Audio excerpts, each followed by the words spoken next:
नमस्कार विद्यार्थी मित्रांनो, मी अशोक पवार तुमचं सगळ्यांचं स्वागत करतो आपल्या वर्ल्ड ऑफ सायन्स म्हणजे सायन्स बाय अशोक पवार या ऑनलाईन प्लॅटफॉर्मवरती। विद्यार्थी मित्रांनो, मागील काही दिवसापासून अनेक विद्यार्थ्यांचं फोन येत होतं की सर DMERच्या जागा निघालेल्या आहेत मुंबई महानगरपालिकेमध्ये आणि त्यामध्ये 2-3 असे एग्जाम आहेत किंवा 2-3 प्रकारचे काय आहेत पेपर आहेत किंवा 2-3 प्रकारच्या पोस्ट आहेत ज्यामध्ये सायन्स किंवा त्याच्या रिलेटेड असणारे फार्मसीचे रिलेटेड असणारे काही पोस्ट आहेत त्याच्या संबंधित टेक्निकलची बॅच चालू करा किंवा बॅच सुरू करा। त्याच अनुषंगाने मी म्हणलो की बॅच चालू करण्याच्या अगोदर तुमच्यासाठी त्याचे प्रश्न कसे येत असतात, कसे आलेले आहेत आणि ज्याच्या आधारे तुम्हाला आणखी समजून येईल की कशा प्रकारे आपल्याला अभ्यास करायचा आहे। म्हणून जे काही DMERची एक्झाम आहे त्याच्यामध्ये जो फार्मसिस्टची पोस्ट आहे या फार्मसिस्टच्या पोस्टसाठी एकूण टेक्निकलचे 40 प्रश्न आहेत आणि हे 40 प्रश्न पाठीमागे जेव्हा झालेले पेपर होते त्याच्यात कशा पद्धतीने विचारले होते ते मी या ठिकाणी घेऊन आलेलो आहे। यामध्ये प्रश्न, त्याच्या रिलेटेड ऑप्शन आणि त्याचं विश्लेषण आणि योग्य उत्तर काय असणार आहे ह्याच्या संबंधात मी स्पष्टीकरण देणार आहे।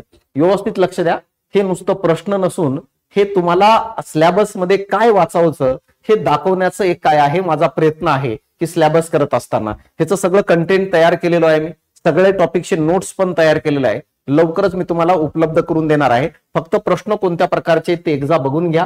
चॅनलला जर नवीन असेल चॅनलवर तर सबस्क्राईब करून ठेवा। येणाऱ्या काळात तुम्हाला वेगवेगळ्या टेक्निकलचं सिलेबसचे तुम्हाला काय आहे व्हिडिओ या ठिकाणी उपलब्ध होऊन जाणार आहे। तर बघा 40 प्रश्न आहे टेक्निकलचे, मी तुम्हाला या ठिकाणी प्रश्नांचं विश्लेषण घेऊन आलेलो आहे। तर सगळ्यात पहिला प्रश्न बघा, हा DMER फार्मासिस्टला विचारलेला प्रश्न आहे।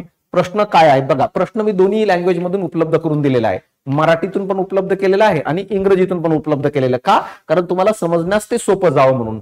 पहिलं बघा, पहिलं क्वेश्चन आहे डॅश डॅश कॅन बी, बघा या ठिकाणी जर बघितलं तर काय असणार आहे, तर या ठिकाणी dash dash can be define a chemical substance of non structure, म्हणजे एक केमिकल सबस्टन्स आहे त्याला एक स्ट्रक्चर आहे आणि than a nutrient or essential dietary ingredient.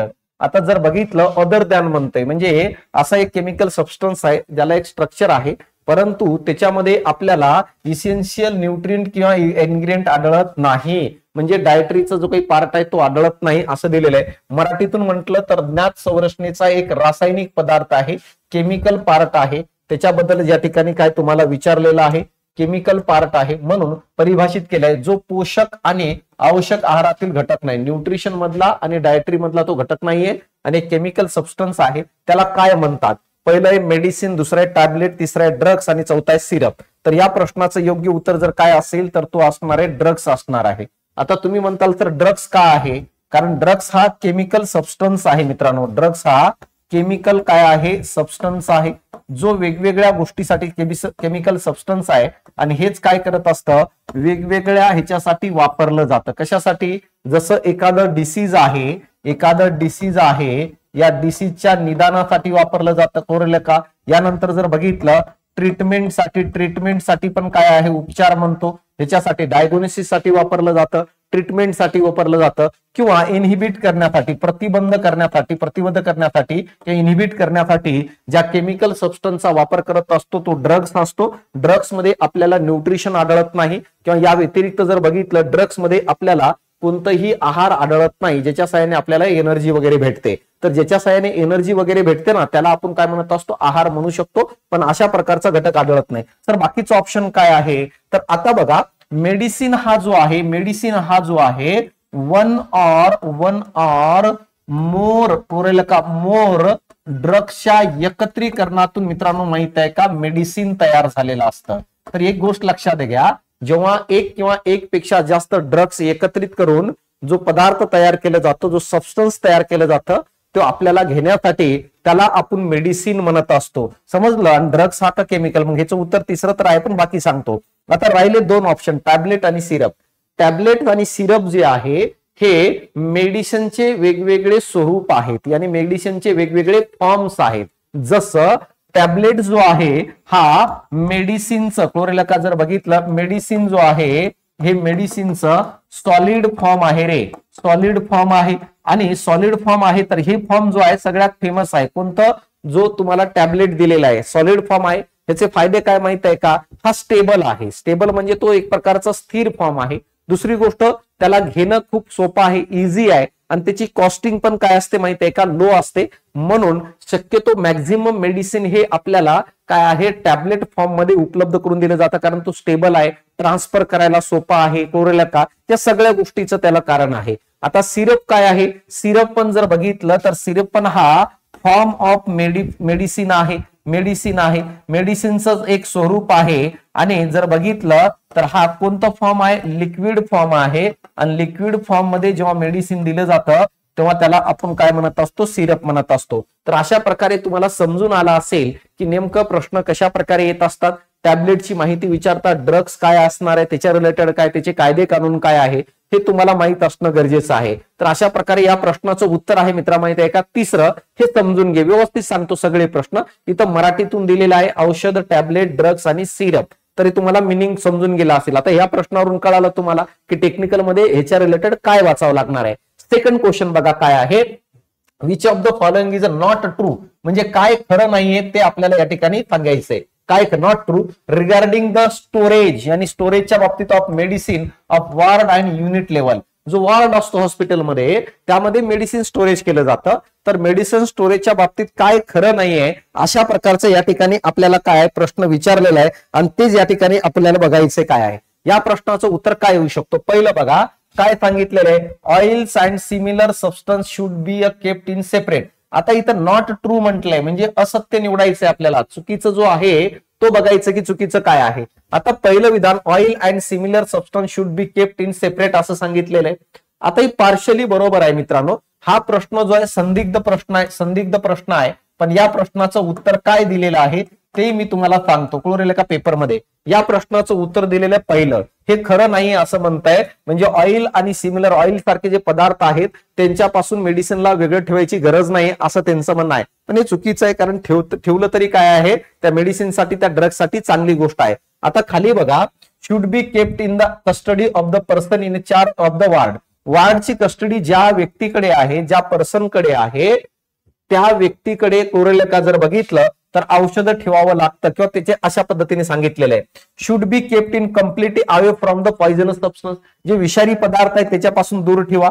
हे पण बरोबर आहे, हे पण बरोबर आहे. Each container should be a clearly properly label. प्रत्येक बॉटलवर लेबल असणं गरजेचं आहे. आणि ॲडिक्वेट स्टोरेज इन इन्स्ट्रक्शन, म्हणजे लेबल आणि त्या लेबलवर योग्यरित्या इन्स्ट्रक्शन असायला पाहिजे. तर हे स्टोरेजचे काही पॉइंट्स आहेत मित्रांनो. आता इंग्रजीतून तर तुम्हाला सांगितलेलं आहे, पण मराठीतून बघितल्यावर आणखी चांगल्या पद्धतीने कळून जाईल. बघा काय, प्रभाग युनिट स्तरावर यानी औषधांचा साठा करण्याच्या संदर्भात कोणते विधान सत्य नाहीये, ट्रू नाहीये. नॉट काय आहे, ट्रू आहे. आता बघा, तेल यानी ऑइल आणि तत्सम पदार्थापासून वेगळे ठेवणं.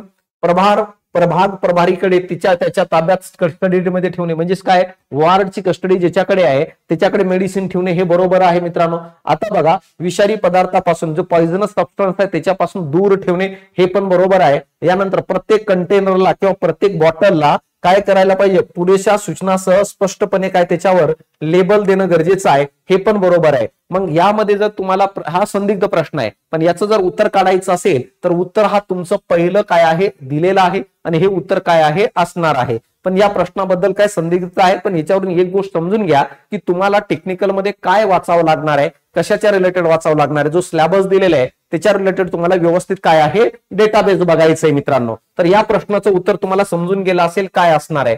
आता बघा तिसरा प्रश्न आहे. तिसरा प्रश्न काय आहे ते व्यवस्थित समजायचं आपल्याला. Which of the following option related to the density of काय म्हणतो डेंटिस्ट्री, म्हणजे डेंटिस्ट्री. आता काय असणार आहे, कशाच्या रिलेटेड आहे, दंत वैद्यकशास्त्राच्या रिलेटेड आहे. म्हणजेच काय, डेंटिस्ट्री जो आहे त्याच्या रिलेटेड आपल्याला या ठिकाणी प्रश्न काय आहे विचारलेला आहे. आता बघा, डेंटिस्ट्री म्हणजे काय आहे तर दाताच्या रिलेटेड आहे. आणि दाताच्या रिलेटेड काही पॉइंट्स दिलेले टीथच्या रिलेटेड, त्याच्याबद्दल आपल्याला बघायचंय. It is a branch of medical science related to only to examination of the treatment of gums. म्हणजे जो डेंटिस्ट्री आहे त्याच्याबद्दल विचारलेलं आहे. पहिली लाईन सांगते की सायन्सची ब्रँच आहे आणि यामध्ये काय केलं जातं माहिती आहे का, related to the examination and treatment म्हणजेच काय आहे, कोणाच्या ट्रीटमेंटच्या रिलेटेड आहे, गम्स म्हणतो आपण, गम्सच्या बाबतीत. आता हे विधान बरोबर आहे, पण आपल्याला खाली चेक करावं लागेल की असं एखादं विधान सापडतो का जो कम्प्लीट विश्लेषण दाखवतो. हे तर बरोबर आहे, काही प्रॉब्लेम नाहीये, पण ह्याच्यापेक्षाही जास्त अॅक्युरेट एखादं जर ऑप्शन असेल तर ते आपल्याला गोल करता यायला पाहिजे. आणि या प्रश्नामध्ये तसंच आहे, काही काही वेळेस घाई गडबडीमध्ये पहिलंच ऑप्शन बघता बरोबर आहे, गम्सच्या रिलेटेड आहे. अरे पूर्ण गमच्या रिलेटेड नाही ना, आणखी काहीतरी असू शकतो ना याच्यामध्ये. तर डेंटिस्ट्री मध्ये काय येणार आहे, टीथ तर येणार आहे, पण ओरल कॅव्हिटी पूर्ण तोंडाच्या भागांचा पण समावेश होतो ना. जर तुम्हाला काही माउथ मध्ये जर झालं तर त्या ठिकाणी काय आहे बघितलं जातं, हे डॉक्टर चेक करत असतात.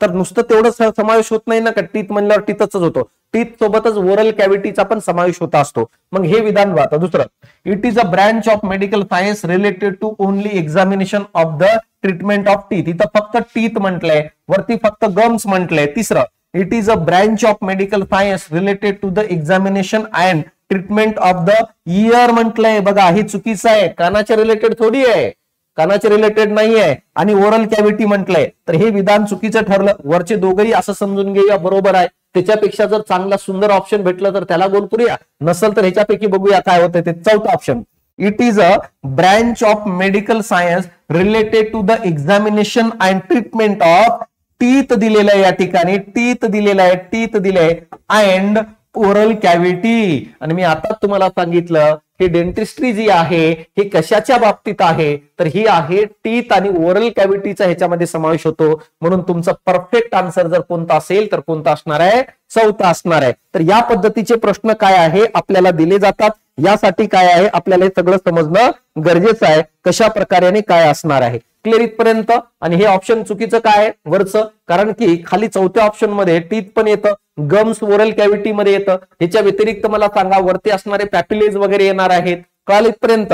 किंवा जर बघितलं वरच्या बाजूचा असेल काय म्हणतो पॅलेस्ट्रीन वगैरे जो आहे तो पार्ट येणार आहे. आता पॅलेट जो आहे, पॅलेटचा पार्ट पण ह्याच्यामध्येच येईल ना, म्हणून ओरल कॅव्हिटी मध्ये ते सगळं आलं, म्हणून उत्तर काय आहे, चौथा असणार आहे. आता बघा हे दंत वैद्यकशास्त्राच्या संबंधित ती केवळ हिरड्यांचा आणि काय गम्स मध्ये हिरड्यांच्या तपास आणि त्यावरील उपचाराच्या संबंधित आहे. म्हणून हे विधान चुकीचं आहे, कारण नुसतं गम्स नसून टीथ आणि पूर्ण ओरल कॅव्हिटी आहे. ती केवळ दातांचा तपास आहे, केवळ दातांचा नाहीये, ओरल कॅव्हिटी पण आहे. म्हणून हे विधान चुकीचं आहे. तो काय रे, कान आलं म्हणजे इथं संपलं. कान आणि मुखाच्या रिलेटेड सांगते, माउथच्या रिलेटेड, ओरल कॅव्हिटीच्या रिलेटेड, हे पण चुकीचं आहे. पण बघा ही अशी शाखा आहे जी दाताच्या आणि काय आहे ओरल कॅव्हिटी माउथच्या रिलेटेड आहे. म्हणून हे चौथं उत्तर काय आहे, बरोबर आहे. आता बघा, in which year was the food safety and standard act approved in India. कोणत्या वर्षी जो आहे फूड क्लोरेलका सेफ्टी अँड स्टँडर्ड ऍक्ट जो आहे पास झाला असं सांगितलेलं आहे. तर हा प्रश्न आहे बघा, अशा प्रकारचे प्रश्न विचारले जातात. जास्त तांत्रिक प्रश्नाकडे गेलेलं नाहीये. यासाठी तुम्हाला कायदे कानून वाचणं गरजेचं आहे. लॉज वाचायच्यात बघा, 1940चा आहे, 1948चा आहे. तर हे कोणकोणते कायदे आहेत जे कायद्याच्या बाबतीत बघायचे तुम्हाला, त्याच्या नोट्स मी तुम्हाला उपलब्ध करून देतो. टेलिग्राम चॅनल फक्त काय करा, जॉईन करून ठेवा, म्हणजे तुम्हाला ते बघता येईल काय असणार आहे. आता बघा ह्याचं उत्तर जर बघितलं तर 2006 ला मित्रांनो माहित आहे का food safety and standard act काय आहे पारित करण्यात आलं 2006 ला. जर बघितलं तर कधी माहित आहे का, 23 ऑगस्ट जो आहे 23 ऑगस्ट 2006 ला हा कायदा किंवा हा लॉ पारित करण्यात आलं किंवा अप्रूव्ह करण्यात आलं. राष्ट्रपतीची सही जी आहे ही या तारखेला झालेली आहे. आता इथं फक्त वर्ष विचारलंय, येणाऱ्या एक्झाम मध्ये तुम्हाला तारीख विचारू शकतात, डेट विचारू शकतात, तारीख आणि वर्ष विचारू शकतात. तर 23 ऑगस्ट काय 2006 ला हा कायदा काय आहे पारित झालेला आहे. बस एवढं डेटाबेस तुम्हाला काय करायचंय, लक्षात ठेवायचंय काय आणि कशा प्रकारे असणार आहे. आता बघा पुढचा क्वेश्चन काय आहे, पुढचा क्वेश्चन, आणि हे डिटेल बघावं लागेल तुम्हाला. Food safety and standard act मध्ये कोणकोणते आर्टिकल्स आहेत, त्या आर्टिकल्स मध्ये काय काय सांगितलेलं आहे, ह्याच्यावर अनेक प्रश्न आहेत बघा. जसं जसं पुढे जाऊया तुम्हाला या प्रकारचे प्रश्न जास्त देतील. टेक्निकल म्हणल्यावर मुलांना काय वाटतं माहितीये का, सगळे प्रश्न ड्रग्स मेडिसिनच्या रिलेटेड आहेत काय की नाही. मॅक्झिमम क्वेश्चन जे आहे हे स्टोरेजच्या रिलेटेड आहे, मॅक्झिमम क्वेश्चन जे आहे हे सप्लायच्या रिलेटेड आहे, मॅक्झिमम क्वेश्चन जे आहे ते ऍक्टच्या रिलेटेड आहे. तर हे लक्षात राहू द्या, ते तुम्हाला करायचंय जास्त प्रमाणामध्ये. आता बघा भारतात कोणत्या वर्षी अन्न सुरक्षा आणि मानक अधिनियम मंजूर करण्यात आला, म्हणजे याचं उत्तर काय आहे 2007. त्यालाच आपण अन्न सुरक्षा आणि काय मानक म्हणत असतो. व्हॉट बघा at what temperature is the necessary to store large quantity of medicine. मित्रांनो माहित आहे का, जेव्हा खूप मोठा साठा लार्ज क्वांटिटी ऑफ मेडिसिन जेव्हा स्टोरेज करायचं असतं ते कितीच्या टेम्परेचरला किती तापमानाला करतात, या प्रश्नाचं उत्तर आहे 15 ते 20 डिग्री सेल्सिअस. मित्रांनो हा एवढं कमी पण तापमान नाहीये कारण एवढं जास्त पण नाहीये. आता बघा याला काय केलं जातं, या टेम्परेचरला मॅक्झिमम स्टोरेज काय घडून आणलं जातं किंवा मेडिसिनला स्टोअर केलं जातं, ड्रग्सला वगैरे. आता सर -5 काय आहे, -5 जर बघितलं तर हे कळेल तुम्हाला बिलो फ्रीजिंग पॉइंट आहे. मित्रांनो बिलो काय आहे, फ्रीजिंग पॉइंट आहे. आता बिलो फ्रीजिंग पॉइंट असल्यामुळं काय होतं, एक तर मला सांगा ह्याच्यातील इफिशियन्सी जो ड्रग्स आहे, जो ड्रग्स या टेम्परेचरला ठेवतो त्याची इफिशियन्सी कमी होऊन जाते. आपण शक्यतो म्हणून तर बघा औषधे फ्रीजमध्ये ठेवायचं नसतं, नाहीतर आपण शक्यतो घरी आणल्यानंतर फ्रीजमध्ये ठेवून देतो. तर औषध फ्रीजमध्ये नाही ठेवायचं कारण त्याची इफिशियन्सी कमी होते आणि तो लवकर खराब होतो. मित्रांनो लवकर काय आहे, खराब होत असतो का, कारण की हा -5 डिग्री सेल्सिअस काय आहे, बिलो फ्रीजिंग पॉइंट आहे. या टेम्परेचरला मेडिसिन किंवा ड्रग्स हा योग्यरित्या चांगल्या पद्धतीने राहत नाही. आता बघा 5 ते 10 डिग्री सेल्सिअस जो टेम्परेचर आहे हा काय माहित आहे का, फ्रीजिंग पॉइंटच्या जवळपास आहे. फ्रीजिंग पॉइंट 0 डिग्री सेल्सिअस आहे. फ्रीजिंग पॉइंट किती, 0 डिग्री सेल्सिअस आहे, तर त्या जवळपास आहे. तर या टेम्परेचरला जर बघितलं तर काही इंजेक्शन ठेवले जातात, तसेच या टेम्परेचरला वॅक्सिन पण ठेवलं जातं. तर म्हटलं जाईल कोणत्या टेम्परेचरला इंजेक्शन आणि कोणत्या टेम्परेचरला इंजेक्शनचं आणि वॅक्सिनचं स्टोरेज केलं जातं, तर या प्रश्नाचं उत्तर असायला पाहिजे 5 ते 10 डिग्री सेल्सिअस. आता तिसरा जो ऑप्शन आहे 20 ते 30 डिग्री सेल्सिअस. मित्रांनो माहित आहे का, 30 डिग्री सेल्सिअस पेक्षा जर जास्त मोर दॅन 30 डिग्री सेल्सिअस जर असेल तर त्यावेळेस मात्र ड्रग्स जो आहे किंवा मेडिसिन जो आहे ते खराब होण्याची शक्यता आहे, म्हणून हे पण नाहीये. आणि योग्य ऑप्शन जर कोणता असेल तर चौथं, या टेम्परेचरला बल्क क्वांटिटीमध्ये मला सांगा काय माहित आहे, ड्रग्स किंवा आपण म्हणू शकतो किंवा मेडिसिन हे काय करू शकतो, आपण स्टोरेज करू शकतो. म्हणून या प्रश्नाचं उत्तर चौथं आहे. बाकी लक्षात राहू द्या, बिलो फ्रीजिंग पॉइंट किंवा मॅक्झिमम 30 डिग्री सेल्सिअस पेक्षा जास्त वर काय खराब होतो, वर 30 डिग्री सेल्सिअस पेक्षा जास्त वर खराब होत असतो. आणि योग्य कोणता असणार आहे, 15 ते 25 हे आणखी वाढवू शकतो, म्हणजे 15 degree Celsius to 25 degree Celsius पर्यंत असलं तरी काही प्रॉब्लेम नाहीये. पण 30च्या जवळ गेलं टेम्परेचर किंवा त्याच्यापेक्षा जास्त गेलं की मग प्रॉब्लेम होतो. तर अशा प्रकारे या प्रश्नाचं उत्तर अॅक्युरेट कोणतं असणार आहे, चौथा असणार आहे. तेच बघे, मोठ्या प्रमाणातील औषधांचा साठा कोणत्या तापमानाला करणे आवश्यक आहे, तर मोठ्या प्रमाणातील औषधांचा साठा हा 15 ते 20 डिग्री सेल्सिअस रूम टेम्परेचरच्या जवळपास करणं गरजेचं आहे, जेणेकरून की काय मित्रांनो माहित आहे का, जर बघितलं तर योग्यरित्या काय जास्त कालावधीपर्यंत राहील आणि ते खराब होणार नाही, हे समजण्याचा प्रयत्न करा. पुढचा क्वेश्चन बघा, in which section of the drugs and cosmetic act 1940. आता सांगितलं मी तुम्हाला की तुम्हाला लॉज खूप ऍक्ट करायचे, कारण 2-3 ऍक्ट आहे. 1940चा एक आहे, 1948चा आहे. तर असे 2-3 ऍक्ट आहेत, ते बारकाईने करायचे. त्याचे कंटेंट तयार केलेले मी उपलब्ध करून देईल मी तुम्हाला. आता बघा, in which section of the Drugs and Cosmetic Act 1940 is the term cosmetic defined. आता त्यांनी सांगितलंय की नेमकं कोणत्या सेक्शन मध्ये, कोणत्या आर्टिकल मध्ये कॉस्मेटिक हे जो शब्द आहे त्याची डेफिनेशन दिलेली आहे. कॉस्मेटिक शब्दाची डेफिनेशन डिस्क्राईब केलेली आहे. हे कोणत्या आर्टिकल मध्ये केलेली आहे, अशा प्रकारचा प्रश्न आपल्याला या ठिकाणी काय आहे, विचारलेला आहे. आता जर तुम्ही बघितलं तर मित्रांनो वेगवेगळ्या आर्टिकल मध्ये वेगवेगळ्या गोष्टी काय आहे दिलेल्या आहेत. आता इथं आर्टिकल वेगवेगळे दिलेत. पहिला आहे बघा सेक्शन 4. सेक्शन 4 मध्ये कॉस्मेटिक जो आहे कोरेलका या शब्दाचं कुठेही डेफिनेशन नाहीये. सेक्शन 4 हा कशाच्या संबंधित आहे, सेक्शन 4 मध्ये जर बघितलं जो पॉइझनस कोरेलका पॉइझनस सबस्टन्स जेवढे आहेत ना, जे पॉइझनस सबस्टन्स आहेत त्याच्या संबंधित उल्लेख आपल्याला ड्रग्स अँड कॉस्मेटिक ऍक्ट 1940च्या सेक्शन 4 मध्ये आढळताना दिसतं. जेवढे काही विषारी पदार्थ आहेत त्याचा उल्लेख आपल्याला आर्टिकल 4 किंवा सेक्शन 4 मध्ये आढळतं. कोणत्या ऍक्ट मध्ये, ड्रग्स अँड कॉस्मेटिक ऍक्ट 1940च्या. यानंतर बघा सेक्शन 5 कशाच्या संबंधित आहे, तर सेक्शन 5 मध्ये टेक्निकल ऍडवायझरी बोर्ड कोरेलका टेक्निकल ड्रग्स टेक्निकल ऍडवायझरी बोर्डच्या स्टॅब्लिश बद्दल आहे. बघा हे सेक्शन 5 जो आहे ड्रग्स टेक्निकल ऍडवायझरी बोर्ड, जर बघितलं ऍडवायझरी बोर्ड जो आहे याच्या रिलेटेड आहे. बोर्ड ह्याचं काय आहे, स्टॅब्लिशमेंट आहे, स्टॅब्लिशमेंट ह्याच्या रिलेटेड आहे. म्हणजे याचा अर्थ जो काही ड्रग्स अँड टेक्निकल ऍडवायझरी बोर्डची स्थापना आहे हे कुठं देण्यात आलेलं आहे, कोणत्या ठिकाणी याची डेफिनेशन देण्यात आलेली आहे. तर बघा, ड्रग्स अँड कॉस्मेटिक ऍक्ट 1940च्या सेक्शन 5 नुसार ड्रग्स टेक्निकल काय म्हणतो आपण, टेक्निकल ऍडवायझरी बोर्डची स्टॅब्लिशमेंट यानी काय स्थापना केली गेलेली आहे. तर हे स्थापना करण्यासाठी सेक्शन 5 मध्ये या कायद्याचा उल्लेख आहे, ही गोष्ट लक्षात राहू द्या. आता दुसरं बघा, सेक्शन 6 कशाचे रिलेटेड आहे, तर सेक्शन 6 जो आहे हा सेंट्रल जर बघितलं ड्रग्स लॅबोरेटरी, सेंट्रल ड्रग्स काय आहे, ड्रग्स लॅबोरेटरी जो आहे ह्याच्या स्थापनेच्या रिलेटेड आहे.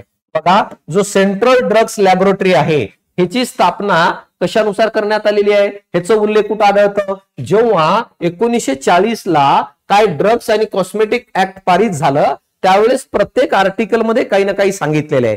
त्यामध्ये आर्टिकल जो पहिलं 4 होतं यामध्ये काय सांगितलेलं आहे, यामध्ये पॉइझनस सबस्टन्सच्या रिलेटेड माहिती दिलेली आहे. यानंतर आर्टिकल मध्ये 5 मध्ये सांगितलेलं आहे, काय सांगितलेलं आहे की ड्रग्स अँड टेक्निकल ऍडवायझरी बोर्डची तुम्ही काय करू शकता, या आर्टिकल नुसार स्थापना करू शकता आणि त्याचं स्टॅब्लिशमेंट करू शकता. जसं आपण आपल्या राज्यघटनेमध्ये जर बघितलं कलम 19 नुसार बोलतो की नाही, त्यानुसार या ठिकाणी सांगितलेलं आहे. यानंतर सेक्शन 6 मध्ये काय सांगितलं, या ड्रग्स अँड कॉस्मेटिक ऍक्ट 1940च्या सेक्शन 6 नुसार सांगितलेलं आहे की या कलमानुसार, या आर्टिकल नुसार सेंट्रल ड्रग लॅबोरेटरीची तुम्ही स्थापना करू शकता आणि त्यानुसार त्याची स्थापना केली जाते. आता बघा, आणि हे जो सेक्शन 3 आहे ना, या सेक्शन 3 मध्ये जो कॉस्मेटिक हा शब्द जो आहे, कॉस्मेटिक सौंदर्याच्या रिलेटेड कॉस्मेटिक हा जो शब्द आहे हा देण्यात आलेला आहे. आता सेक्शन 3 मध्ये पण वेगवेगळे भाग पडतात.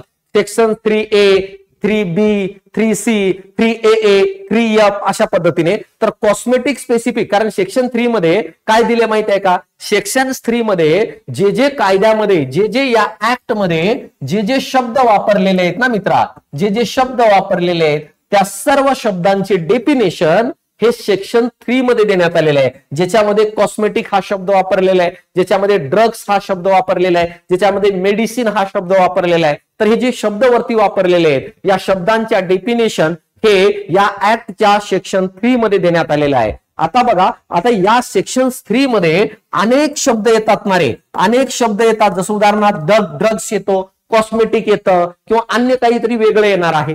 तर हे सगळ्या शब्दांसाठी फक्त सेक्शन 3 का नाही, त्याच्यामध्ये डिवाइड झाले ना.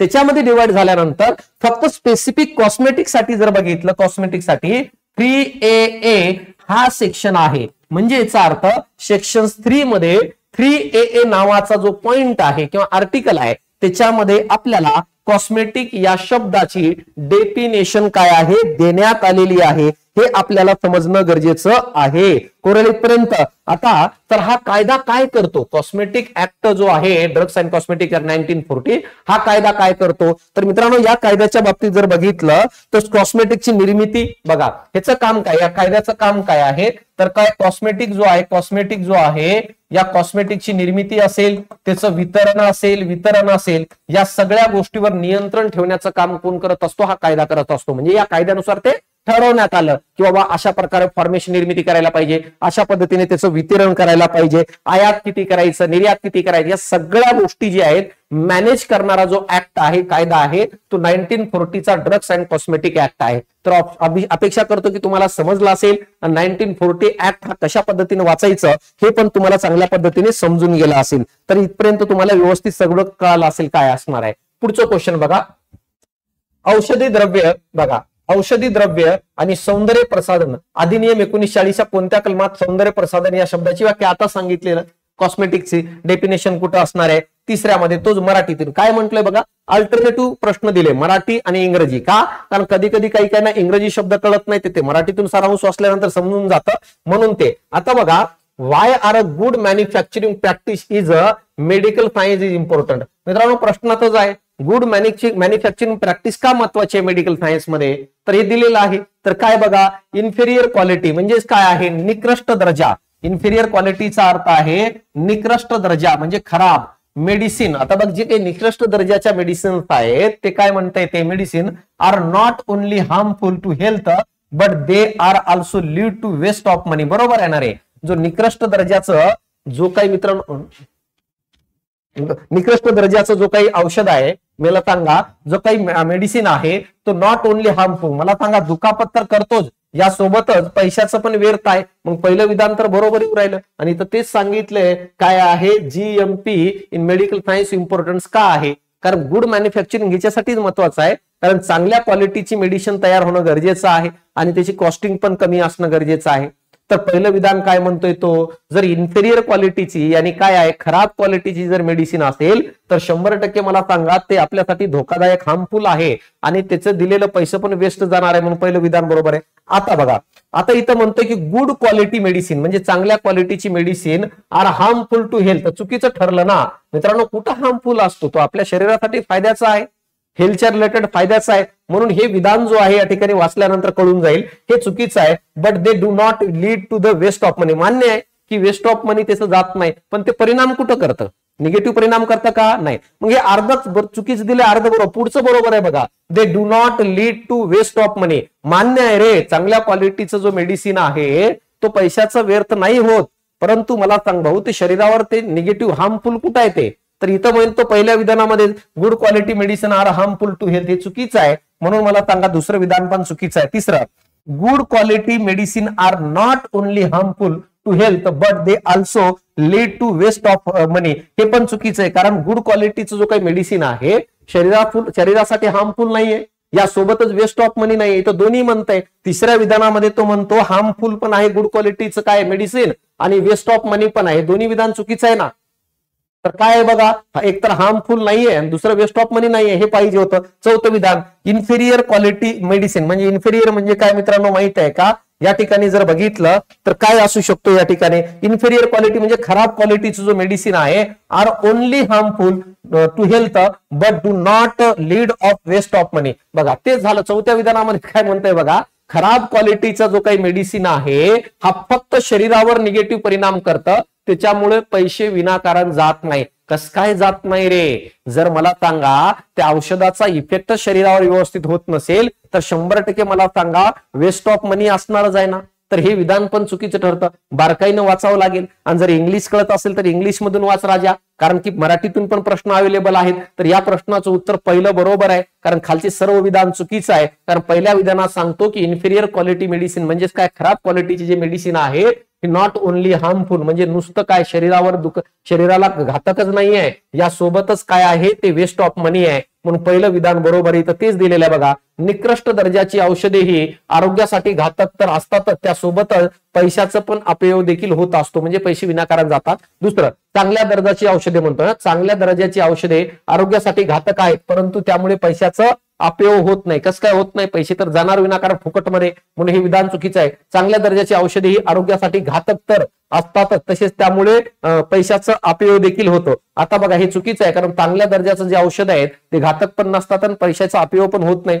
निकृष्ट दर्जाची म्हणजे खराब औषधे जे आहेत ते केवळ आरोग्यासाठी घातक असतात परंतु त्याच्यासाठी पैसे विनाकारण जात नाही, हे पण चुकीचं आहे. कारण आरोग्यासाठी पण घातक असतात आणि पैसे पण विनाकारण जातात, म्हणून विधान पहिलं काय आहे बरोबर आहे. तर एकदम छोटे छोटे शब्द आहेत, एकदम सिलेबस कमी आहे, काय ठराविक ह्याच्यामध्ये नोट्स बनवलेले आहे एकदम सुंदर पद्धतीने. मी टेलिग्रामला टाकतो किंवा लिंक पण देतो टेलिग्रामची कोणती असणार आहे शेवटी, ते बघा काय असेल. आता पुढचा क्वेश्चन बघा, in the context of the drugs and cosmetic act. आला का डबल पुन्हा बघा, आला का क्लोरेला कमी काय म्हणतो, काय म्हणतोय तो, in the context of the drugs and cosmetic act 1940 dash is not true म्हणजे काय खरं नाहीये. अशा प्रकारचं आपल्याला या ठिकाणी काय प्रश्न विचारलेला आहे, तर आपल्याला हे सांगता यायला पाहिजे की काय खरं नाहीये. आता या ठिकाणी जर बघितलं तर तुम्हाला समजेल काय खरं नाहीये. पहिलं विधान काय सांगतोय बघा, हा, the drugs and cosmetic act does not define manufacture in the context of drugs and cosmetic. तो म्हणतो काय माहित आहे का, जो काही ड्रग्स अँड कॉस्मेटिक ऍक्ट आहे त्याच्यामध्ये मॅन्युफॅक्चर या शब्दाची व्याख्या दिलेली नाही असं म्हणतो. हे विधान चुकीचं ठरतं, कारण की मॅन्युफॅक्चर या शब्दाची व्याख्या मी म्हंटलो ना की जो काही ड्रग्स अँड कॉस्मेटिक ऍक्ट आहे 1940चा त्यामध्ये आर्टिकल जो 3 आहे मित्रा, आर्टिकल 3 जो आहे, या आर्टिकल 3 मध्ये सर्व शब्दांच्या डेफिनेशन दिलेले आहेत, जे शब्द वरती या ऍक्ट मध्ये वापरण्यात आलेला आहे. तर मॅन्युफॅक्चर हा शब्द ऍक्ट मध्ये वापरण्यात आलेला आहे आणि मॅन्युफॅक्चर या शब्दाची डेफिनेशन आपल्याला या ऍक्टच्या आर्टिकल 3 मध्ये आढळताना दिसतं. आता 3 मध्ये नेमकं कुठं आढळतं? 3 मध्ये जर बघितलं, आता या 3 मध्ये काय काय आढळतं? या 3 मध्ये ड्रग्सची पण डेफिनेशन आहे आर्टिकल 3 मध्ये, या 3 मध्ये कॉस्मेटिकची पण डेफिनेशन आहे, या आर्टिकल 3 मध्ये मॅन्युफॅक्चरची पण डेफिनेशन आहे. कळतंय? मॅन्युफॅक्चरची पण काय आहे? डेफिनेशन आहे. पण मी तुम्हाला थोड्या वेळा खाली सांगितलं होतं बघा, या ठिकाणी तुम्हाला व्यवस्थित समजून येईल. आर्टिकल 3च्या बाबतीत म्हटलं होतं, आर्टिकल 3च्या बाबतीत म्हटलं होतं की कॉस्मेटिक जो आहे, कॉस्मेटिक जो शब्द आहे, कॉस्मेटिक शब्द जो आहे हा 3AA यामध्ये आहे आणि मॅन्युफॅक्चर जो आहे हा जो शब्द आहे मित्रा, हा जो शब्द आहे तो 3F मध्ये आहे. तर बघा, आर्टिकल 3 मध्ये सगळे शब्द आहेत जे शब्द ऍक्ट मध्ये वापरण्यात आले, परंतु त्यामध्ये 3A मध्ये कॉस्मेटिक शब्दाची डेफिनेशन आहे आणि 3F मध्ये मॅन्युफॅक्चर या शब्दाची डेफिनेशन आहे. कोणामध्ये? ड्रग्स अँड कॉस्मेटिक ऍक्ट 1940 मध्ये. आता काय खरे नाही म्हणतोय तर मला सांगा, या ठिकाणी जर बघितलं तर या ठिकाणी हा पहिलं विधान जो आहे या ठिकाणी दिलेला आहे, यामध्ये आढळताना दिसतं. Section 5 of the article, section 5 of act म्हणजे काय? 5वां जो आर्टिकल आहे यामध्ये मॅन्युफॅक्चरची डेफिनेशन दिलेली आहे, कॉस्मेटिकची डेफिनेशन दिलेली आहे असं सांगतोय बघा. Section 5 of the act define काय, कशाची व्याख्या दिलेली आहे? Word manufacture and cosmetic. हे विधान चुकीचं आहे ना. मॅन्युफॅक्चर आणि कॉस्मेटिकची डेफिनेशन तर मला सांगा 3 मध्ये दिलेली आहे. मॅन्युफॅक्चर 3F मध्ये आहे आणि कॉस्मेटिक 3 काय आहे? AAAA मध्ये आहे. तर मला सांगा हे विधान पण चुकीचं ठरतं, पहिलं विधान पण चुकीचं ठरतं. कळालं? कारण की तो म्हणतो ड्रग्स कॉस्मेटिक आणि does not define the manufacture in the context drugs and cosmetic. तो म्हणतोय की कॉस्मेटिक, ड्रग्स आणि मॅन्युफॅक्चरच्या डेफिनेशन दिलेलं नाही. तर दिलेली आहेत ना भाऊ. इथं म्हणतोय त्या डेफिनेशन 5व्या मध्ये दिले, 5व्या मध्ये नाही, सेक्शन 3 मध्ये दिलेलं आहे. 5व्या मध्ये काय दिले? आता थोड्या वेळा खाली मी तुम्हाला सांगितलं होतं की 5व्या मध्ये ड्रग्स टेक्निकल ऍडवायझरी बोर्डची स्थापना दिलेली आहे. 5 मध्ये काय दिलेलं आहे? ड्रग्स टेक्निकल ऍडवायझरी बोर्डची स्थापना आहे. ऍडवायझरी बोर्ड जो आहे ह्याची स्थापना जर कोणत्या आर्टिकल मध्ये आहे तर 5व्या. बघा तिथंच फिरवतोय की नाही हे प्रश्न आहे. आता तिसरं बघा काय आहे? The drugs and cosmetic act define the word drugs. तर आता बघा अशा प्रकारे तिसरा आहे. तर यामध्ये जर बघितलं तर या ठिकाणी तिसऱ्यामध्ये काय ऑप्शन असणार आहे? तर कशामध्ये दिले? 3B मध्ये दिले. तर इथं ड्रग्सच्या बाबतीत म्हटलेले, ड्रग्सच्या बाबतीत तर काय म्हटले? The drugs and cosmetic act including rules has not clarify to the define. तिसरा आहे ना, the drugs and cosmetic act define the word of drug. तर आता तो तेच म्हणते की ड्रग नावाच्या शब्दाची डेफिनेशन दिलेली आहे का?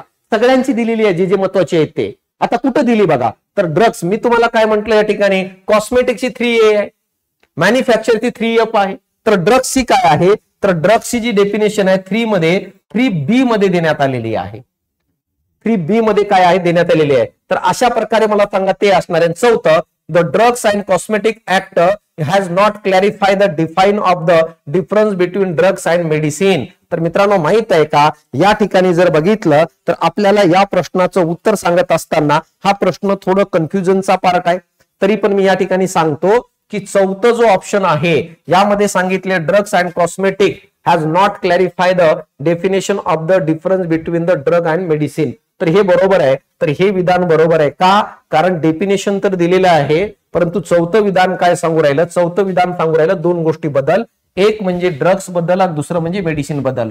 चौथ्या विधानात सांगतोय ड्रग्स आणि मेडिसिन मधला जो फरक आहे त्या फरकाचं डेफिनेशन, त्या फरकाची व्याख्या ही जी आहे या कायद्यात दिलेली नाहीये. स्वतंत्र डेफिनेशन दिलेली आहे. ड्रग्सची स्वतंत्र डेफिनेशन दिलेली आहे, यानंतर मेडिसिनची दिलेली आहे, यानंतर कॉस्मेटिक्सची दिलेली आहे, यानंतर मॅन्युफॅक्चरची डेफिनेशन दिलेली आहे. परंतु ड्रग्स आणि मेडिसिन मध्ये काय फरक आहे, काय डिफरन्स आहे, हेच मात्र दिलेलं नाही आहे. तर या ठिकाणी जर बघितलं तर हे चौथं जो आहे हे पण बरोबर आहे. तर या ठिकाणी नॉट ट्रू म्हटलेलं आहे. तर नॉट ट्रू म्हटलं तर मला सांगा कोणता असणार आहे? तर उत्तर जो आहे दुसरं असू शकतो, कारण की दुसऱ्यामध्ये तो म्हणतो मॅन्युफॅक्चर दिलेला आहे, तर दुसरं उत्तर असणार 5व्यामध्ये दिलेलं नाहीये. आता हे पण बरोबर आहे, खालचं कोणतं? चौथं, कारण चौथ्यामध्ये पण सांगतो की नॉट क्लॅरिफाय, तर हे पण बरोबर आहे. तर उत्तर सेकंड काय आहे?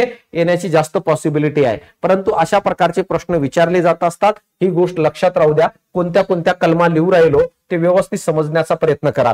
आता 9व्या नंबरचा प्रश्न काय आहे ते व्यवस्थित बघा. 9व्या नंबरचा प्रश्न काय? For which of the following is a hospital pharmacist not responsible? जो हॉस्पिटलचा फार्मासिस्ट आहे, कोणत्या गोष्टीसाठी तो रिस्पॉन्सिबल नाहीये? पहिलं, the hospital pharmacist is not responsible for treating patient in the OPD. म्हणजे बरोबर आहे ना रे मित्रांनो, ओपीडी मध्ये जो ट्रीटमेंट घेऊन राहिला पेशंट आहे त्याला फार्मासिस्ट थोडी रिस्पॉन्सिबल आहे, त्याला तर डॉक्टर रिस्पॉन्सिबल असेल ना. तर हे विधान बरोबर आहे मित्रांनो. त्याचा काही संबंध आहे का?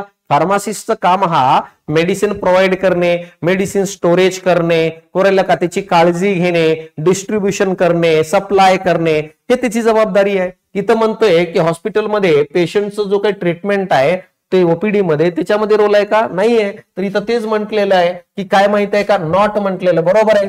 द हॉस्पिटल फार्मासिस्ट, हॉस्पिटलमध्ये असणारा pharmacist is a responsible for treating patient in the OPD. हे विधान चुकीचं आहे. अरे भाऊ, कुठं करतोय तो? काय ऑपरेशन करत बसतोय का? ओपीडी मध्ये जाऊन मला सांगा, असं काय टाके मारतोय का? ओपीडी मध्ये जाऊन मला सांगा पोट चिरतोय का? नाही. तर हे बरोबर आहे विधान. काय माहित आहे का? तू म्हणतोय या ठिकाणी the hospital pharmacist is responsible for treating patients in the OPD. तर हे विधान चुकीचं आहे. ओपीडी मध्ये तो कोणत्याही प्रकारचं ट्रीटमेंट पेशंटला करत नाही, म्हणून हे विधान चुकीचं आहे. आणि विधानात म्हणले की हे करतो म्हणून, आणि आपल्याला या ठिकाणी काय आहे? नॉटच निवडायचं आहे. तर या ठिकाणी बघा, the hospital pharmacist is responsible for the storage of their medicine. त्याचं तोच काम, प्रायमरी काम तर तोच आहे ना. त्याचं प्रायमरी फंक्शन काय आहे? मेडिसिन स्टोरेज करणे, चांगल्या पद्धतीने स्टोरेज करणे, स्टोरेज करत असताना काळजी घेणे, कशा पद्धतीने जास्त काळ टिकून व्यवस्थित राहील त्या गोष्टी. मग हे पण विधान बरोबर आहे. आता बघा, monitoring the supply of all medicine use in hospital. हॉस्पिटलमध्ये जे काही सप्लाय होणारा मेडिसिन आहे त्याच्यावर देखरेख करणे, मॉनिटरिंग करणे, हे पण त्याचं काम आहे. पण कोणतं काम नाहीये? ओपीडी मध्ये जाऊन पेशंटवर ट्रीटमेंट करणे हे काम नाहीये. आणि इथं तेच म्हटले काय खरं नाहीये, रिस्पॉन्सिबल कोणासाठी नाहीये? तर ऑप्शन दुसरं, ह्याच्यासाठी जो आहे हॉस्पिटल फार्मासिस्ट रिस्पॉन्सिबल नाहीये. मग बघा, अशा प्रकारचे प्रश्न विचारले जातात, त्यासाठी थोडं वाचन पण असणं गरजेचं आहे, हे लक्षात ठेवणं गरजेचं आहे. आता बघा, टेक्निकलची बॅच मी रन केलेली आहे. जेवढं सिलेबस आहे रन केली म्हणजे चालू करणारे रिव्हिजन बॅच आहे. काय आहे? की ऑनलाईन रिव्हिजन बॅच, ज्यामध्ये एकूण टोटल सिलेबस कव्हर केलं जाणार आहे. तुम्हाला शॉर्ट नोट्स उपलब्ध करून देणार आहे. नोट्स इंग्रजी आणि मराठी दोन्ही मधून असणार आहे. समजा एखादा पॉइंट हा इंग्रजीतून असेल तर त्याच्या खाली लगेच मराठीतून आहे. का? कारण की तुम्हाला तो सारांश समजणं गरजेचं आहे. जरी क्वेश्चन बदलून फिरून विचारलं तरी आपल्याला उत्तरापर्यंत जाता यायला पाहिजे. आता बघा, ही बॅच आहे. कमीत कमी मला सांगायचं आहे की 2-2, 2.5 तासाचे लेक्चर रेकॉर्ड करणार आहे, आणि कमी संख्येमध्ये, कमी लेक्चरमध्ये जास्तीत जास्त आउटपुट कसं येईल या अनुषंगाने ही बॅच कव्हर केली जाणार आहे. फीस 999 रुपये आहे. पूर्ण टेक्निकल सिलेबस कव्हर केलं जाईल फार्मासिस्टचं. इथून पुढच्या कोणत्याही महानगरपालिकेचे एक्झाम असेल तर त्याच्यामध्ये याला तुम्हाला 100% फायदा होणार आहे. आता बॅच जॉईन करण्यासाठी काय करायचं? 40 प्रश्नांची तयारी होणार आहे. बॅच जॉईन करण्यासाठी तुम्हाला खाली दिलं असेल सायन्स बाय अशोक पवार, हे अप्लिकेशन प्ले स्टोर वरून आणि ऍप स्टोर वरून जॉईन करायचंय. म्हणजेच काय? डाउनलोड करायचंय. त्याच्यावर बॅच उपलब्ध करून देणार आहे, चालू करणार आहे लवकरच. आणि दुसरी गोष्ट, काही अडचण असेल तर नंबर सांगतो, 87 66 99 24 59. या नंबरला काय करा? तुम्ही कॉल करा. माझ्याकडे असतो हा नंबर. तुमचं काही प्रॉब्लेम असेल, काही अडचण असेल तर मी तुम्हाला बोलेल आणि सांगेल कशा प्रकारे. पण कमेंट्स करावं युट्यूबला. वाटत असेल की आणखी लेक्चर घ्यावं आणि बॅच रन करावं तर 100% मी रन करतो. फक्त बघू आपण किती मुलं काय आहे रिस्पॉन्स देतात काय नाही. त्यामध्ये सगळं सिलेबस चांगल्या पद्धतीने कव्हर करून देणार आहे. बॅच जॉईन करण्यासाठी काय असणार आहे? सायन्स बाय अशोक पवार हा अप्लिकेशन डाउनलोड करा, आणि सायन्स बाय अशोक पवार हाच काय टेलिग्राम चॅनल पण आहे, ज्याच्यावर एक क्वेश्चन पेपर आणि नोट्स पण उपलब्ध करून देणार आहे. आता बघा, यानंतर काय? Pharmacy of Council of India is governed by the provisions of the Pharmacy Act. In which year was it the act pass? कोणत्या वर्षी हा ऍक्ट पास झाले? अशा प्रकारचे या ठिकाणी प्रश्न आपल्याला विचारलेला आहे. आता बघा, या ठिकाणी जर बघितलं तर तुम्हाला समजून घेईल की कशाबद्दल बोललं जात आहे रे. तर हा बोललं जात आहे pharmacy council of India is govern by the provisions of pharmacy act which year are pass. म्हणजे काय? भारतीय, बघा, भारतीय फार्मसी परिषद म्हणजेच काय रे? जर बघितलं PCI त्याला आपण काय म्हणत असतो, PCI म्हणत असतो. फार्मसी कायद्याच्या तरतुदीनुसार शामिल आहे, शासित आहे. हा कायदा कोणत्या वर्षी मंजूर करण्यात आलं? म्हणजे याचा अर्थ ही जी काय आयपीसीची स्थापना झाली आहे, ही आयपीसीची स्थापना हा कायद्यानुसार झालेली आहे. तर म्हटलंय की आयपीसी ज्या कायद्यानुसार स्थापन झालेला आहे, त्या कायदा तो ऍक्ट कधी पास झाला, अशा प्रकारचा प्रश्न या ठिकाणी विचारलेला आहे. तर या प्रश्नाचं उत्तर आहे 1948. 1948 म्हणजे किती? 4 मार्च 1948 ला की गव्हर्नर जनरलनी ह्याच्यावर सही केलं. कारण त्यावेळेस राष्ट्रपती नव्हतं, भारत नेमकं स्वतंत्र झालं, गव्हर्नर जनरलच काय काम पाहत होता. म्हणून 4 मार्च 1948 ला हा कायदा पारित झाला. आणि या कायद्यानुसार पुढे फार्मसी काउन्सिल ऑफ इंडियाची काय आहे, स्थापना झाली, स्टॅब्लिशमेंट झाली. ही गोष्ट आपल्याला समजणं गरजेचं आहे. कोरेलितपर्यंत तर अशा प्रकारे बघा, या ठिकाणी जर बघितलं तर हे क्वेश्चन मी तुम्हाला येणं गरजेचं आहे. आता बघा, हा मंजूर करण्यात आला कधी? त्यावेळेस. आता पुढचा क्वेश्चन काय आहे? पुढचा क्वेश्चन काय आहे? From which of the following year has the Indian pharmacopoeia कोरेलिका कमिशन, म्हणजे आयपीसी बद्दल काय म्हणतोय तो, Indian pharmacopoeia commission IPC been functioning as a autonomous body. तो म्हणतोय की कोणत्या वर्षापासून इंडियन फार्माकोपिया कमिशन आयपीसी जो आहे ही ऑटोनॉमस बॉडी म्हणून काय काम करते, कधीपासून म्हटलंय ते. शक्यतो मित्रांनो माहित आहे का, या प्रश्नाचं उत्तर अॅक्युरेट नाहीये, कारण वेगवेगळं कंटेंट ह्याच्या रिलेटेड उपलब्ध आहे. तर आता ह्याच्याबद्दल जर सांगायचं म्हटलं तर आयपीसी काय आहे, तर मित्रांनो माहित आहे का, आयपीसी ही एक ऑटोनॉमस बॉडी आहे. ही गोष्ट लक्षात घ्या. किंवा ऑटोनॉमस काय म्हणू शकतो आपण त्याला, इन्स्टिट्यूट आहे. आता जी ऑटोनॉमस इन्स्टिट्यूट आहे ही कोणाच्या अंडर काम करते रे? ऑटोनॉमस आहे, पण कोणाच्या अंडर आहे? तर ही जर बघितलं तर मित्रांनो माहित आहे का, ministry of health and welfare जो आहे, हेल्थ अँड वेलफेअर ऑफ काय आहे, गव्हर्नमेंट ऑफ इंडियाचा जो डिपार्टमेंट आहे, कोणतं, ministry of health and welfare, या डिपार्टमेंटच्या अंडर आयपीसी नावाची ही जी इन्स्टिट्यूट आहे ही एक ऑटोनॉमस बॉडी म्हणून काय करत असते, काम करत असते. मित्रांनो जर बघितलं तर हिची स्थापना कधी आहे, तर 1 जानेवारी 2009 ला हे स्टॅब्लिश झालेलं आहे. आणि हे काय ऑटोनॉमस बॉडी म्हणून काम करते. आता ह्याचं अॅक्युरेट उत्तर जर बघितलं तर वेगवेगळ्या पुस्तकामध्ये वेगवेगळं दिलेलं आहे. आता याचं उत्तर दिलंय काय माहितीये का, 2019, पण हे अॅक्युरेट उत्तर मला नाही वाटत आहे. म्हणून का, कारण की ह्याचं संदर्भ क्लॅरिटीने कुठेही भेटत नाहीये. आणि 2009 ला ही स्टॅब्लिश झाली कोरेलिका ही बॉडी, आणि कोणाच्या अंडर झालेली आहे, मिनिस्ट्री ऑफ हेल्थ अँड काय आहे, वेलफेअरच्या अंडर. तर अशा प्रकारे या प्रश्नाचं उत्तर पहिलं दिलंय, पण हे लक्षात नका ठेवू, फक्त एवढं लक्षात घ्या की आयपीसी ही कोणाच्या अंडर काम करत असते. आणि इस्टॅब्लिशमेंट डेट काय आहे, इस्टॅब्लिशमेंट डेट जर बघितलं तर काय आहे, 2009 आहे. ही गोष्ट आपल्याला समजणं गरजेचं आहे मित्रांनो. तर क्लिअर इथपर्यंत समजलं असेल काय आणि कशा प्रकारे असणार आहे. ही संस्था काय त्यावेळेस स्थापन झालेली आहे. कळालं इथपर्यंत. इस्टॅब्लिशमेंट एक लक्षात घ्या, कोणाच्या अंडर काम करते, ऑटोनॉमस बॉडी आहे की नाही आहे. आणि काय काम करत असते रे, तर स्वायत्त संस्था आहे. तर ही काय आहे, तर या ठिकाणी आपण म्हणू शकतो की तो असू शकतो म्हणून. आता हे कदाचित इथं चुकलं पण असेल, हे 2009 असू शकतो, असं प्रिंटिंग मिस्टेक जो आहे ज्या ठिकाणापासून क्वेश्चन घेतलंय तिथे हे चुकलं पण असेल, म्हणून हे 2009 असू शकतो. 12 बघा, भारतीय औषधी कोष आयोग यानी आयपीसी खालीलपैकी कोणत्या वर्षापासून एक स्वायत्त संस्था म्हणून कार्य करत झाली. तर मी आता सांगितलं तुम्हाला. पुढचं, which of the following is a correct of tablet. Tablet बद्दल योग्य विधाने निवडा. मी म्हटलं नेचर रिलेटेड विचारतात. टॅबलेट काय रे, टॅबलेट हा जर बघितलं तर टॅबलेट हा मेडिसिनचा एक रूप आहे ना रे.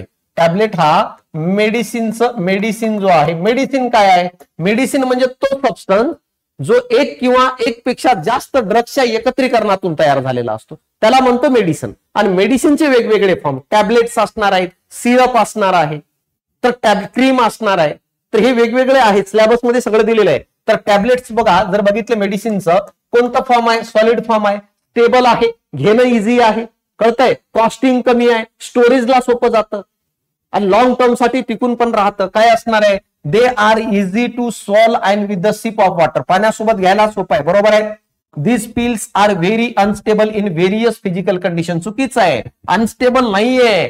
तो स्टेबल आहे, त्याला कसंही घेऊन फिरा, खिशात घेऊन फिरा, कुठेही ठेवा, तो स्टेबल आहे ना. इथं म्हणतोय नॉट स्टेबल म्हणतोय, अनस्टेबल म्हणतोय, तर हे विधान चुकीचे ठरतं. They are difficult to administrate for a correct dose, हे पण चुकीचं आहे. कसं काय? कारण की व्यवस्थित सॅम्पल मध्ये ते उपलब्ध आहे ना. डॉक्टर फिक्स म्हणतो ना, भाऊ सकाळी 2 गोळ्या खाय, संध्याकाळी 2 गोळ्या खाय. मग अवघड आहे का तुला खायला? नाही ना, पटकन काढशील, पटकन खाशील. तर डिफिकल्ट कुठं आहे? हा, लिक्विड फॉर्म मध्ये असेल तर प्रॉब्लेम आहे ना. अर्धा टोकन घे म्हटले, गपकन 1 टोकन पिऊन घेतलंय. कळालं? 5 ml म्हटले, कळालंच नाही, 7 ml घेऊन टाकले. आपण टॅबलेटचं सिंपल आहे ना. तर इथं तेच म्हणतोय, दे आर डिफिकल्ट आहे म्हणतोय करेक्ट डोस घेण्यासाठी. यार चुकीचं आहे, डिफिकल्ट नाहीये, सोपं आहे.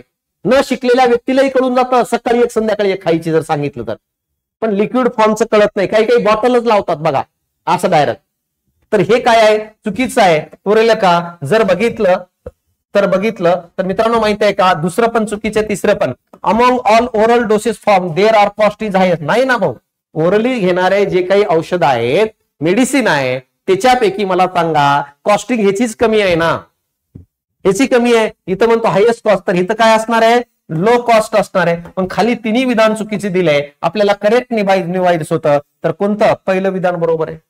तर हे असे प्रश्न तर जनरली तुम्हाला येऊन जाणार जर तुम्ही ह्याच्या रिलेटेड असाल तर. इथं तेच दिले टॅबलेट संबंधित. बघा, in which year was a department created in the Indian pharmaceutical association to make the pharmacist aware of the social role. Social role साठी हा डिपार्टमेंट कधी स्थापन करण्यात आलं, अशा प्रकारचा प्रश्न या ठिकाणी दिलेला आहे. भारतीय औषध निर्माण संस्थेने, इंडियन फार्मास्युटिकल असोसिएशन, कोरेल का? इंडियन फार्मास्युटिकल असोसिएशन, IFO ची स्थापना म्हटले. इंडियन फार्मास्युटिकल असोसिएशनची बघितलं स्थापनाच्या बाबतीत विचारलेलं आहे. औषध तज्ञांच्या त्यांच्या सामाजिक भूमिकेची जाणीव करून देण्यासाठी कोणत्या वर्षी विभाग तयार करण्यात आलं? कशासाठी?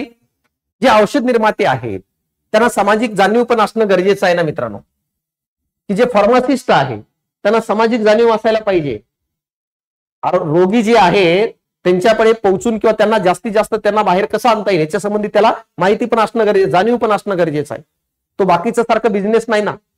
तर यासाठी माहित आहे का, IPO ची निर्मिती करण्यात आली. भारतीय औषध निर्माण संस्थेने इंडियन फार्मास्युटिकल काय आहे? फार्मास्युटिकल असोसिएशन औषध तज्ञांना त्यांच्या सामाजिक भूमिकेची जाणीव करून देण्यासाठी कोणत्या वर्षी विभाग तयार करण्यात आला? 1998, 1996, 1991, 1994. आता जाणीव म्हणजे काय करतं रे? जाणीव म्हणजे काय करतं तर हे आपल्याला समजणं गरजेचं आहे. जाणीव म्हणजे काय असणार आहे ह्याच्या बाबतीत जर बघितलं तर जाणीव म्हणजे काय व्यवस्थित समजून घ्या कशा प्रकारे असणार आहे. इंडियन फार्माकोपिया कमिशन, IPC हे म्हणत असतो आपण. इंडियन फार्मास्युटिकल काय असोसिएशन किंवा कमिशन म्हणत असतो. यानंतर जर बघितलं तर या ठिकाणी काय असणार आहे, कशाचे रिलेटेड असणार आहे बघा. 1 मिनिट थांबा. तर काय असेल बघा, हे काय असेल तर काय दिले? 1998, 1996, 1991, 1994. त्याचं उत्तर जो आहे 1996 दिलेलं आहे. का? कारण त्या काळामध्ये जागतिक स्तरावर जे काही मित्रांनो माहित आहे का औषध तज्ञ आहेत, पुरेल का, हे संघटित होऊन काम करायला सुरुवात केलेले होते. आणि याच काळामध्ये ह्यांची सामाजिक जबाबदारी काय असायला पाहिजे ह्याच्या संबंधित अनेक काय आहे संस्थांची निर्मिती झालेली. आणि या अनुषंगाने जवळपास अॅक्युरेट आन्सर जर कोणता असेल तर 1996 असणार आहे. कळालीपर्यंत. आता जर बघितलं तर काय आहे तर हे कशाच्या रिलेटेड आहे? ही संस्था जी आहे त्याला IPA म्हणत असतो आपण. IPA जी संस्था आहे ही जर बघितलं तर कधी स्थापन झालेली आहे? 1939 ला ह्याची स्टॅब्लिशमेंट आहे IPA ची. म्हणजेच काय? इंडियन फार्मास्युटिकल असोसिएशनची. आता ही संस्था काय काम करते व्यवस्थित लक्ष द्या. पुरेल का? ही कशाच्या रिलेटेड आहे रे? औषध निर्माण क्षेत्रातील व्यावसायिक. पुरेल का? जे औषध निर्माते आहेत, जे औषध निर्माते आहेत, निर्माते जे आहेत हे जे औषध निर्माते व्यावसायिक आहेत, व्यावसायिक ह्यांच्या संबंधित असणारी ही संस्था आहे. काय त्यांच्या संबंधित? त्यांची जी सामाजिक जबाबदारी आहे ते दाखवण्याचं काम करते. ज्यांची जी सामाजिक जबाबदारी आहे, सामाजिक जबाबदारी, ही जबाबदारी दाखवणारी संस्था कोण जर असेल तर कोणती असणार आहे? IPA असणार आहे. आता काय जबाबदारी आहे? काय जबाबदारी आहे तर मित्रांनो माहित आहे का काय आहे? समाजाच्या आरोग्यासाठी योगदान देणे. म्हणजे समाजाच्या आरोग्यासाठी कसं योगदान देणे हे सांगणारी जी काही संस्था आहे ती कोणती? IPA आहे. आणि अशा प्रकारे ही 1996 ला काय आहे त्याचं उत्तर आहे. मग अॅक्युरेट नाहीये पण 1996 म्हटलं जातं. बघा in what year did Alexander Fleming isolate penicillin from the mould Penicillium notatum. आता काय आहे सर, हो माहिती आहे का, हाच कार्यकर्ता आहे ज्याने अँटीबायोटिकची सुरुवात करून दिली. हा जो अलेक्झांडर फ्लेमिंग आहे त्याने 1928 ला काय केलं रे, एक फंगी शोधून काढली. एक फंगी म्हणजे काय रे, कवक म्हणतो मराठीतून, फंगी. आणि फंगीचं नाव काय होतं, पेनिसिलियम नोटाटम नावाचा. बरोबर का, हा पेनिसिलियम नोटाटम नावाचा जो फंगी आहे हा एक प्रकारचा काय आहे बघा, फंगी आहे. आणि हा फंगी काय करत होता माहित आहे का, बॅक्टेरियाचा जो वाढ आहे, बॅक्टेरियाची जी वाढ आहे, बॅक्टेरियाची वाढ आहे हे थांबवत होता, स्टॉप करत होता. हे पहिल्यांदा कोणाला समजून आलं, अलेक्झांडर फ्लेमिंगला. आणि नंतर समजलं काही फंगी पासून आपण अशा प्रकारचे मेडिसिन तयार करू शकतो ज्याचा वापर करून आपण बॅक्टेरियाचं काय वाढ थांबवू शकतो. आणि ह्याच्या शोधामुळेच नंतर अँटीबायोटिकची निर्मिती झाली. कळलं. आणि पेनिसिलिन हा पहिला अँटीबायोटिक तयार झालं. कधीची गोष्ट आहे, 1928 ची गोष्ट. ही गोष्ट लक्षात राहू द्या. कोरेल 1928 ला काय आहे, हे सगळं केलं. आणि याला पहिल्यांदा समजलं की या फंगीच्या आतमधून काय अशा प्रकारे होत असतो. क्लिअर इथपर्यंत. तर हा 14वा प्रश्नाचं उत्तर आहे काय, 4. अशा प्रकारचे लक्षात घ्या. Alexander Fleming. यानंतर most countries approve the import and sale of only those drugs that have internationally recognization. आता बघा, आता या ठिकाणी सिंपल काय म्हणतो, बहुतेक देश जो आहे, मॅक्झिमम कंट्रीज काय करते, केवळ डॅश म्हणून आंतरराष्ट्रीय मान्यता असलेल्या औषधांच्या आयात आणि विक्रीला मान्यता देतो. कोणताही देश काय म्हणतो, त्या औषधाचं आयात आणि त्या औषधाचं निर्याताला मान्यता यानी काय परमिशन देतं. जो काय मित्रांनो माहित आहे का, जो आंतरराष्ट्रीय मान्यता प्राप्त असलेला आहे. का, कारण की आंतरराष्ट्रीय मान्यता प्राप्त असेल त्याची क्वालिटी चांगली असते, त्याची मॅन्युफॅक्चरिंग चांगली असते, त्याचं डिस्ट्रीब्युशन चांगलं असतं, त्याचं स्टोरेज चांगलं असतं. या सगळ्या गोष्टीसाठी मग यामध्ये दिलेलं आहे आयात मान्यता देतात डॅश. तर ह्याचं उत्तर काय आहे, तर हे 4 आहे, नावातच आहे बघा, गुड मॅन्युफॅक्चरिंग कोरेल का. जर प्रॅक्टिसेस हे आहे तर या ठिकाणी बघा ह्याचा अर्थ काय, गुड मॅन्युफॅक्चरिंग प्रॅक्टिस. तर ह्याच्याने काय होतं बघा, तर यामध्ये जर बघितलं तर गुड मॅन्युफॅक्चरिंग हे सिलेबस मध्ये दिले बघा. सिलेबसच्या बाहेर एकही प्रश्न नाही रे, आणि जास्त डिटेल पण करायचं नाहीये. 1-2दा जरी वाचलं ना तरी आरामशीर मार्क येऊन जातील. फक्त राईट कंटेंट वाचणं गरजेचं आहे. तर या ठिकाणी बघा, गुड मॅन्युफॅक्चरिंग प्रॅक्टिस जो आहे हे जर बघितलं तर काय आहे, तर ही जी आहे एक प्रकारची मला सांगा सिस्टीम आहे. आणि ही सिस्टीम इंटरनॅशनली मान्यता प्राप्त आहे. आणि जर जीएमपी ने जर सांगितलं की असं प्रकारचं आहे तर त्या औषधा त्या मेडिसिनच्या बाबतीत मला सांगा स्टँडर्ड काय चांगला असतो. म्हणून त्या पद्धतीचं औषधच हे एक्सपोर्ट आणि इम्पोर्ट साठी काय केलं जातं, वेगवेगळे कंट्री परमिशन देत असतात.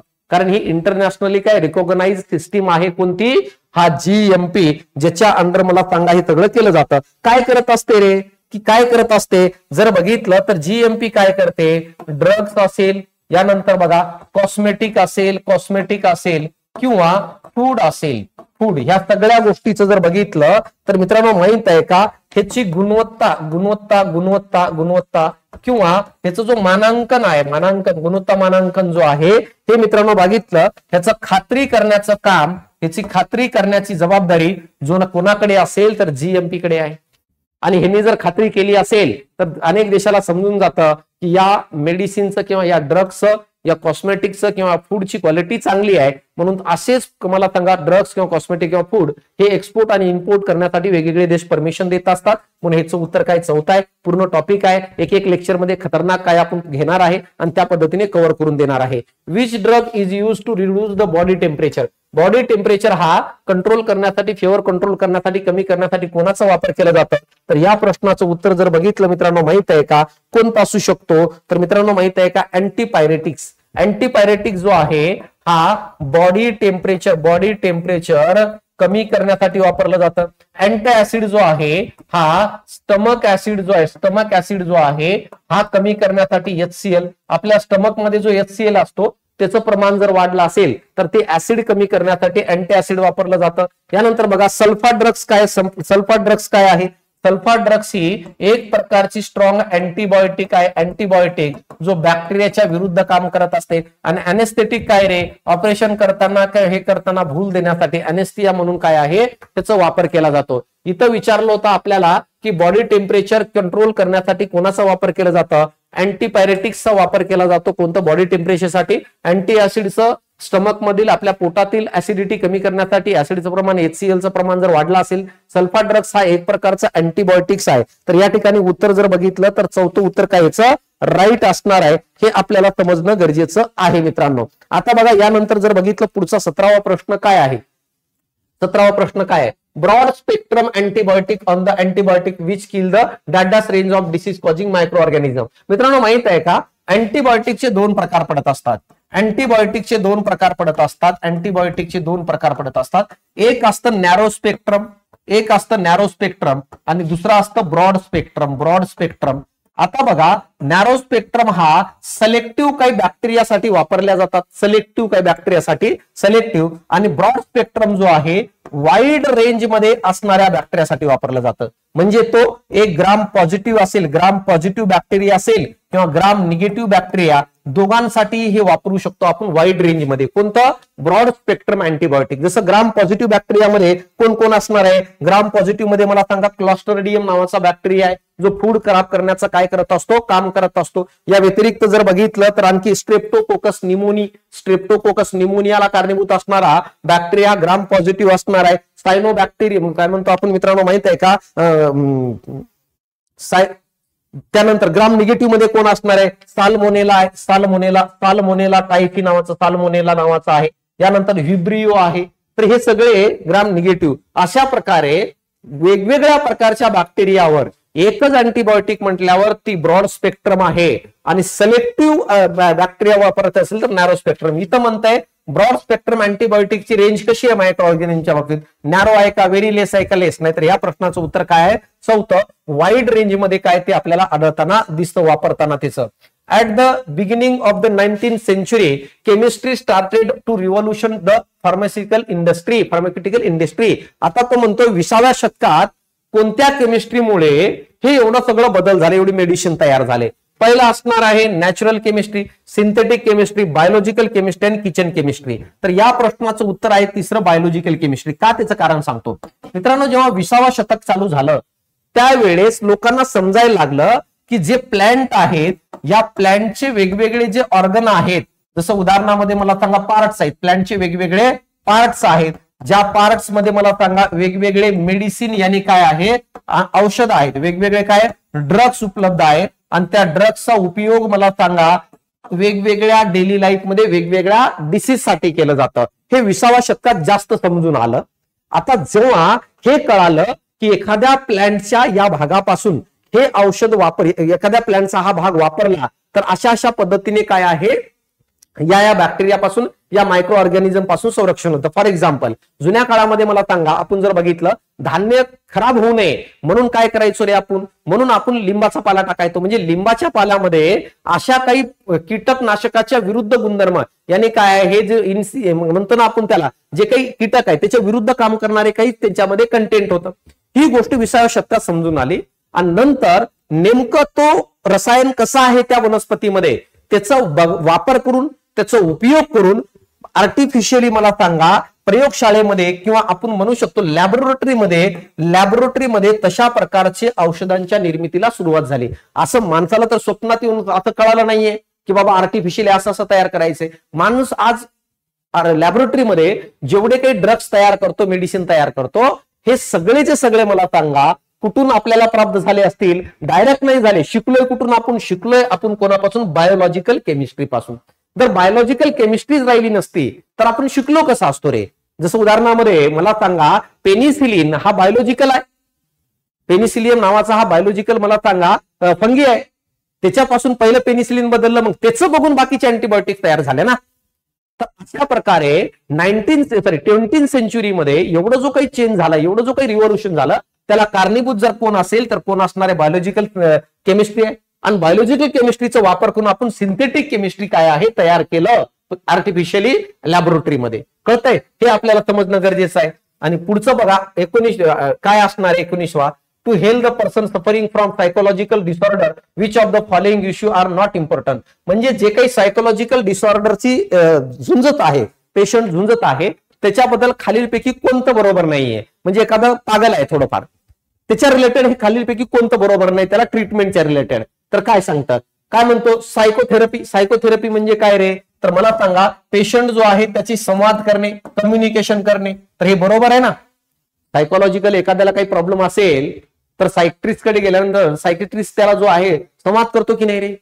तर हे बरोबर आहे, सायकोलॉजिकल पेशंटसाठी संवाद करणे, कम्युनिकेशन करणे. तर हे पण बरोबर आहे. आता बघा डेटॉक्सिफिकेशन काय आहे. आता बघा डेटॉक्सिफिकेशन काय आहे. डेटॉक्सिफिकेशन म्हणजे काय मित्रांनो माहिती आहे, समजून घ्या की कशा प्रकारे. डेटॉक्सिफिकेशन म्हणजे अल्कोहोल किंवा एखाद्या व्यक्तीला अल्कोहोल किंवा ड्रग्स ह्याचं ऍडिक्शन असतं ना रे, ह्याचं ऍडिक्शन असतं.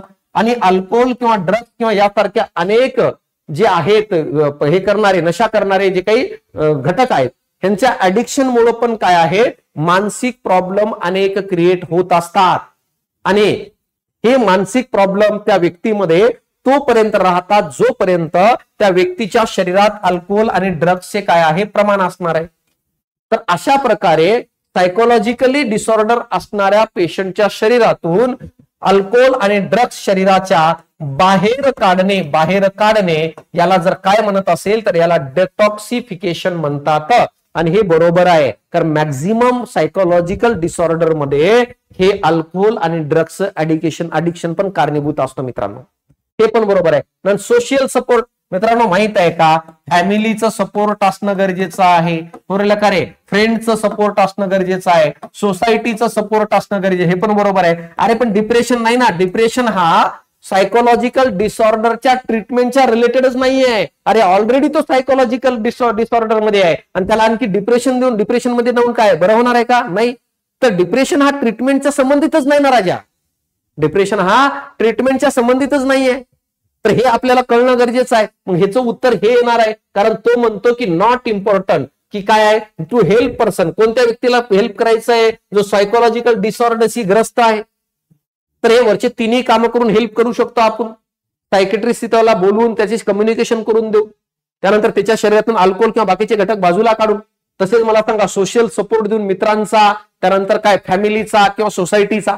परंतु त्याला डिप्रेशन देऊन तर हे करू शकत नाही, म्हणून हे उत्तर काय चौथा आहे. तर अशा प्रकारचे प्रश्न विचारले जातात, ही गोष्ट लक्षात घ्या. आणि हे जर येणाऱ्या काळात तुम्हाला जर एक्झाम द्यायची असेल तर मित्रांनो माहित आहे का, हे सर्व जे आहेत सर्वचे सर्व हे टॉपिक मी तुम्हाला कव्हर करून देणार आहे. आता तर तुम्ही नवीन असाल, पण एकदा बॅच कंप्लीट केली का हे सगळे प्रश्न तुम्हाला पटापट काय करता येईल, सॉल्व्ह करता येईल. यासाठी जर तुम्हाला बॅच लावायची असेल तर आवर्जून काय करा, ऍप्लिकेशन डाउनलोड करा. त्याच्यामध्ये सगळं जो सिलेबस दिलेला आहे तो लाईन टू लाईन कव्हर करणार आहे. तुम्हाला शॉर्ट नोट्स पण उपलब्ध करणार आहे. आणि ही रिव्हिजन बॅच आहे, जास्त वेळ घेणार नाहीये, पटापट कव्हर करणार आहे. म्हणजे जेणेकरून की 40 पैकी 35 प्रश्न तरी येणं गरजेचं आहे तुमचे. तर चालतं. आणि काही डाऊट असेल काही असेल तर कमेंट बॉक्समध्ये तुम्ही सांगू शकता. पुढे आणखी काही सजेशन असेल तर ते पण सांगू शकता. तर या ठिकाणी थांबतो मित्रांनो, भेटू आपण पुढच्या लेक्चर. ऍप्लिकेशनचं नाव, मोबाईल नंबर सांगितलंय, काय अडचण नसेल तर विचारा. भेटू आपण पुढच्या सेशनला याच डेडिकेशनने, याच अप्रोचने. धन्यवाद मित्रांनो.